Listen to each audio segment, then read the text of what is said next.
Financially useless? Really? I stared at the divorce papers on my desk, my hands trembling with a mixture of anger and disbelief. The words jumped out from Daniel's statement like a slap in the face. Wife has demonstrated consistent financial incompetence and inability to contribute meaningfully to our marriage. My name is Judith, and at 30 years old, I never expected to be labeled financially useless by my husband of 5 years, especially not while I was in the final stages of selling my tech startup in Palo Alto. The irony would have been funny if it wasn't so painful. I glanced through the glass walls of my office, watching Amanda, my secretary, giggling at something on her phone. She'd been acting strange lately, taking longer lunches, making mysterious phone calls, and being oddly interested in our company's acquisition talks. Now seeing her designer handbag and new shoes, pieces of the puzzle were starting to click into place.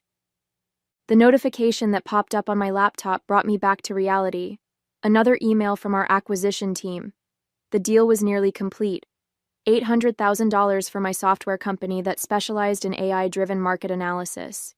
I'd kept the negotiations quiet, not out of secrecy, but because I'd learned early in my career that success speaks louder than announcements. Daniel, with his real estate background, had always dismissed my work as playing with computers. He never understood what I was building, and honestly, he never tried to. Your little project, he called it, even as we gained clients and recognition in the tech industry. Judith? Amanda's voice interrupted my thoughts as she poked her head into my office. Daniel called. He said he'll be sending someone to pick up his things this weekend. Thank you, Amanda, I replied, keeping my voice neutral. I noticed her subtle smirk as she turned away, her new diamond bracelet catching the sunlight, the same style Daniel's mother had given me for our first anniversary. I turned back to my laptop, opening the secure folder containing all our company's documentation. First thing tomorrow, I would revoke Amanda's access to our systems, standard protocol for an employee giving notice, which I was certain would come any day now. The final divorce papers needed my signature. Daniel wanted a quick, clean break, citing irreconcilable differences and my supposed financial ineptitude. Little did he know that while he was planning his exit, I was closing the biggest deal of my career. I reached for my pen, a strange sense of calm washing over me. Sometimes the best response isn't a response at all. It's simply letting people reveal who they truly are. 3 days later, I sat across from my attorneys in their sleek downtown Palo Alto office, finalizing both the divorce and acquisition paperwork. The timing was almost poetic, signing away my failed marriage with one hand and securing my company's future with the other. Ms. Kennedy, you understand that by not contesting the divorce or disclosing the pending sale, Mr. Harrison will have no claim to your business assets? Barbara, my corporate attorney, asked, pushing her glasses up her nose. I nodded, remembering the night 6 months ago when I first suspected something was wrong. Daniel had been working late more often, and Amanda had started asking peculiar questions about our company's valuation methods and investor contacts. I'd hired a private investigator then, not out of jealousy, but to protect my intellectual property. The photos they provided of Daniel and Amanda's private lunches were almost secondary to my concerns about potential corporate espionage. I understand perfectly, I replied, signing another document. Daniel made his choice believing I was... I paused, quoting his words with a slight smile. Financially useless. I see no reason to correct his assumption. The corporate acquisition team had been explicit. Absolute confidentiality until the deal closed. Even our employees didn't know yet, though they'd be pleasantly surprised by the retention bonuses I'd negotiated for them. Well, most of them would be. My phone buzzed with a text from my VP of engineering. Amanda just submitted her resignation, effective immediately. Says she's pursuing an exciting new opportunity. Right on schedule, I murmured, earning a curious look from Barbara. Should we be concerned? She asked. I shook my head. No, just the expected departure of someone who thinks they've found a better opportunity. I didn't mention that I'd already transferred all her access to a monitored account that would track any attempts to access sensitive information. In tech, You learn to prepare for exits before they happen. Later that afternoon, I overheard two developers discussing how Amanda had been bragging about her brilliant investment opportunity, something about exclusive real estate deals that would double investors' money within months. I recognized the gleam of avarice that had probably attracted Daniel. They were perfect for each other in that way, both so eager to get rich quickly that they couldn't see the value of building something real. I turned back to my computer, pulling up the final acquisition checklist. Let them chase their dreams of easy money. I had a company to sell and a future to build. The acquisition deal closed on a Thursday afternoon. As I stood in our office kitchen, watching my team celebrate with champagne and watching their faces light up as I announced their retention bonuses, I felt a profound sense of accomplishment. Not just for the sale, but for building something real, something valuable. "To Judith!" called out Michael, our lead developer, raising his glass. "The best boss who never once mentioned she was secretly a genius millionaire." The room erupted in laughter and applause. I smiled, thinking about how different this was from Daniel's dream of quick riches.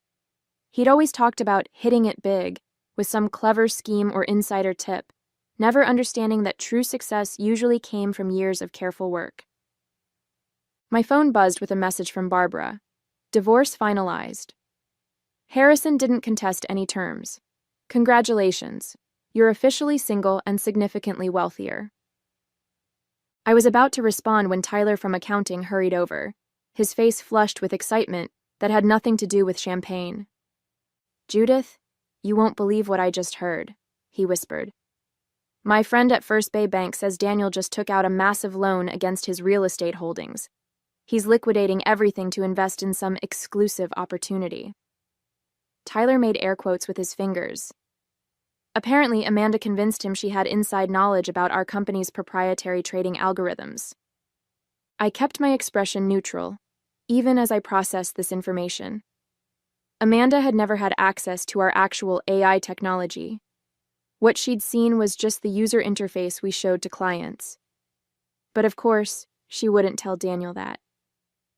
"That's interesting," I replied calmly, taking a sip of champagne. "I'm sure they know what they're doing." Later that evening, as I packed up my office, I found an old photo of Daniel and me at a company Christmas party. He was looking at his phone as usual, while I was discussing a new project with our developers. It seemed fitting now. He had never really been present in my world, always looking for something better, something faster. I dropped the photo in the recycling bin and picked up my laptop. Tomorrow, we'd begin the integration process with our acquiring company. I had a 3-year contract to continue leading my team, developing our technology further with the resources of a major tech firm behind us. As I walked to my car, I saw a text from my old private investigator. "Thought you'd want to know. AM just bought one-way tickets to the Cayman Islands. Solo traveler." I didn't respond. Instead, I turned off my phone and drove home to my new condo in the hills, where I had a glass of wine on the balcony, watching the sunset over Silicon Valley. Sometimes success isn't about getting even. It's about moving forward and letting others face the consequences of their own choices. 2 months after the acquisition, I was deep in meetings about expanding our AI platform when the first signs of Daniel and Amanda's downfall began to surface. I was reviewing integration plans with our new parent company when Lisa, my former assistant from accounting, called. "Have you seen the news?" she asked without preamble. "Daniel's real estate office just announced they're closing. There's a crowd of angry investors outside their building." I pulled up the local business news on my laptop. Sure enough, there was Daniel's office, with a group of people holding signs about fraud and demanding their money back. I recognized several faces, other real estate agents who had worked with him over the years. Apparently, they all invested in some kind of exclusive investment fund, Lisa continued. Something about proprietary trading algorithms and guaranteed returns. Sound familiar? I muted my phone and took a deep breath. Of course, Amanda had used her position as my secretary to add credibility to her scheme. She had probably convinced them that working for a tech startup gave her inside knowledge of revolutionary trading software. "Thanks for letting me know," I said finally. but I'm actually heading into a meeting about our expansion into Asian markets. After hanging up, I turned my attention back to my actual work. Our AI technology was proving even more valuable than anticipated, and we were already exceeding our first quarter projections. I had a responsibility to my team and our investors to stay focused on real opportunities, not drama from my past. But the situation with Daniel and Amanda was impossible to ignore entirely. Over the next few days, more details emerged. They had convinced not just Daniel's colleagues, but also several of his wealthy clients to invest in their exclusive fund. The promise of proprietary trading algorithms, supposedly based on insider knowledge from their connection to my company, had been too tempting to resist. "Mrs. Harrison?" A voice interrupted my thoughts.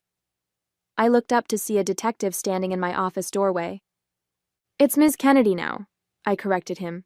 "How can I help you?" "We're investigating a potential investment fraud involving Amanda Martinez and Daniel Harrison. We understand Ms. Martinez was employed here?" I nodded, pulling up Amanda's employment file on my computer. "She was my secretary for 2 years. Her access was limited to basic administrative functions. She had no involvement with our proprietary technology." The detective took notes as I outlined Amanda's role and responsibilities. "And when did she resign?"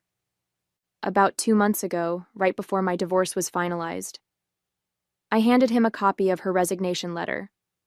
Everything was documented through HR.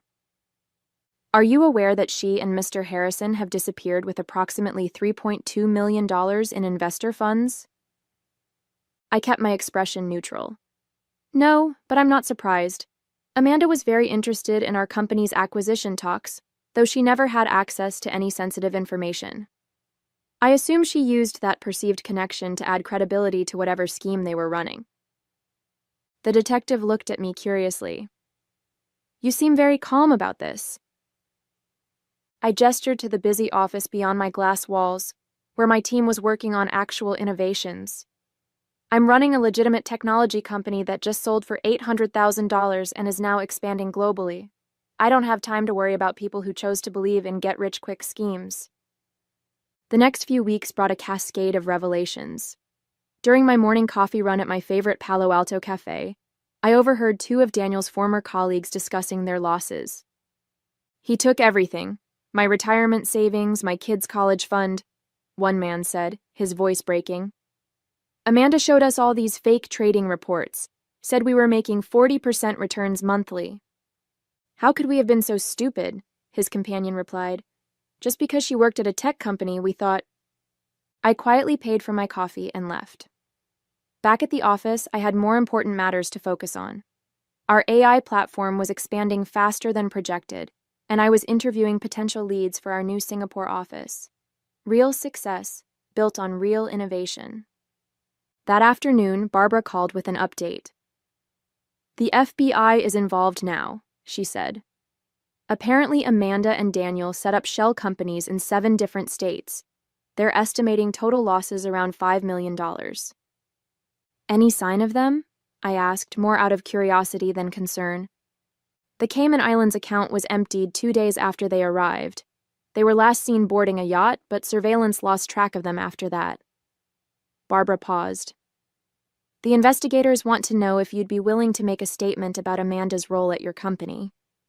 I considered this. "Send them our HR records and my previous statement.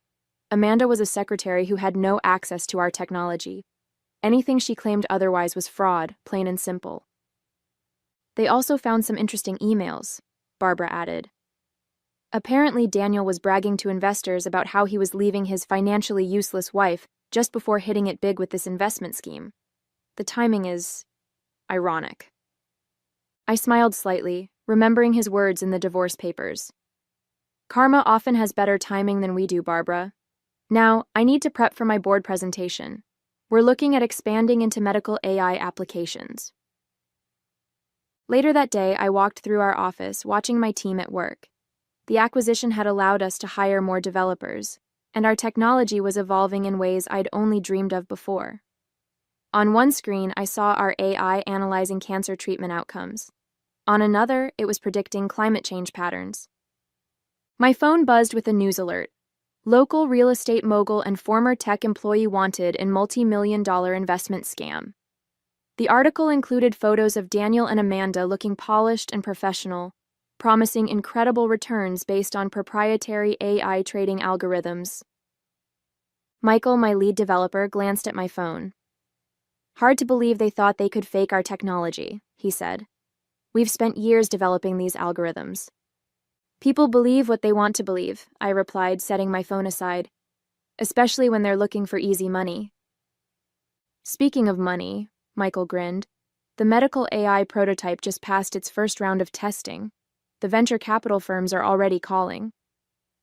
I smiled, turning my attention to the future rather than the past.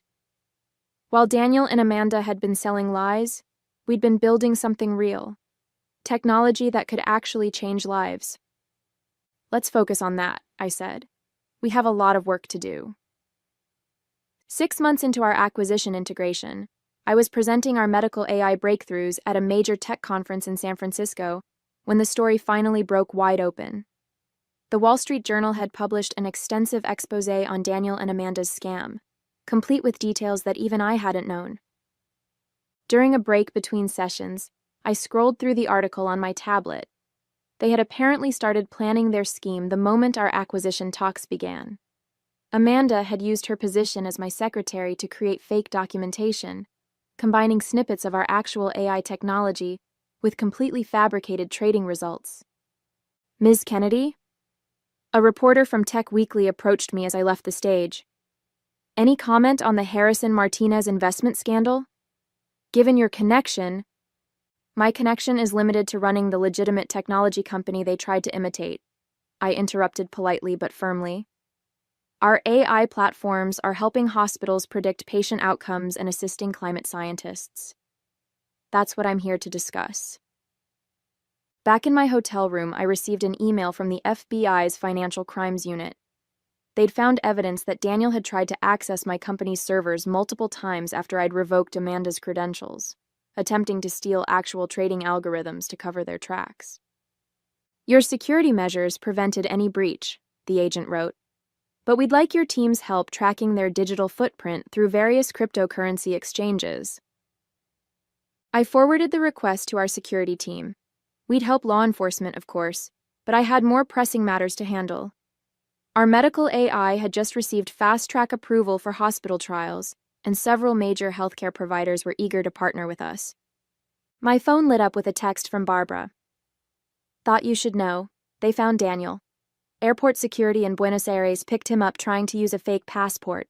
No sign of Amanda or the money." I was in the middle of replying when my VP of operations knocked on my door. "Sorry to interrupt, but the Singapore team just made a breakthrough with the climate modeling algorithm. They're ready to demo whenever you are." "Set up the call," I said, putting my phone away. The past could wait, the future couldn't. The next morning's headlines told the rest of the story. Amanda had apparently disappeared with nearly all the money, leaving Daniel to face the consequences alone. His desperate attempt to flee had failed, and now he was facing extradition and multiple federal charges. During my closing keynote at the conference, I spoke about the importance of ethical innovation and genuine value creation. Without mentioning Daniel or Amanda, I addressed the broader lesson. Real innovation isn't about quick profits or flashy promises, I told the packed auditorium. It's about solving real problems and creating actual value. Success isn't measured in fast money. It's measured in lives improved and problems solved. The irony wasn't lost on anyone when our medical AI platform was awarded Innovation of the Year, the same day Daniel was extradited to face charges. While he had chased empty promises and fake algorithms, we had built something revolutionary. That evening, I received another update from the FBI. They'd frozen several offshore accounts, but most of the investors' money was gone. Amanda remained at large, likely with millions in stolen funds. I closed my laptop and turned my attention to our latest project proposals. Their story was ending, but ours was still being written. 1 year later, I sat in the courtroom watching Daniel's sentencing. He looked older than his 35 years, his former confidence replaced by defeat. The judge was unsparing in her assessment of his crimes. Mr. Harrison, you have pled guilty to multiple counts of wire fraud, investment fraud, and conspiracy, she declared. Your willing participation in this scheme has destroyed lives and retirement savings. The court sentences you to 12 years in federal prison. I didn't stay to watch him being led away. I had a board meeting to attend, where we'd be discussing the rollout of our medical AI system to 50 more hospitals. Our technology had already helped improve patient outcomes by 40%, and the climate modeling division was making remarkable progress in predicting extreme weather patterns. The media had dubbed our story The Tale of Two Paths, contrasting my legitimate success with Daniel and Amanda's fraud. While they had sold lies and stolen dreams, we had built something that was actually changing the world. Amanda was still missing, presumably living somewhere with the stolen millions. Interpol had traces of her in Dubai, then Singapore, but the trail had gone cold. Daniel's desperation to find her had only underscored the completeness of her betrayal. As I drove to our Palo Alto headquarters, I thought about how differently things might have turned out if Daniel had actually bothered to understand what I was building, instead of dismissing it as financially useless. But then again, people who chase quick riches rarely recognize real value when they see it. 2 weeks after Daniel's sentencing, I was asked to give the commencement speech at Stanford's School of Engineering. Looking out at the sea of eager faces, I saw the same drive and determination that had pushed me to build something meaningful. Success isn't about finding shortcuts, I told them. It's about creating real value. The world is full of people looking for quick wins and easy money, but true innovation comes from dedication, integrity, and the courage to build something genuine. After the ceremony, a young woman approached me, clutching her diploma. I read about what happened with your ex-husband and former secretary, she said. It must feel satisfying to see them get what they deserved. I thought about this for a moment. Actually, I was too busy building something real to focus on their downfall. They chose their path, just as I chose mine. That evening, I received an email from our Singapore team. Our climate modeling AI had just helped a small island nation successfully evacuate before a devastating typhoon. Thousands of lives had been saved. Meanwhile, another alert popped up. Federal authorities had just seized the last of Daniel's hidden assets, a mere $42,000 in a forgotten account. As I walked through our office, now spanning 3 floors and employing over 200 people, I felt a deep sense of contentment. The company that Daniel had dismissed as my little project was now valued at over $100 million and, more importantly, was making a real difference in the world. Sometimes the best revenge isn't revenge at all. It's the simple satisfaction of building something meaningful while others chase shadows.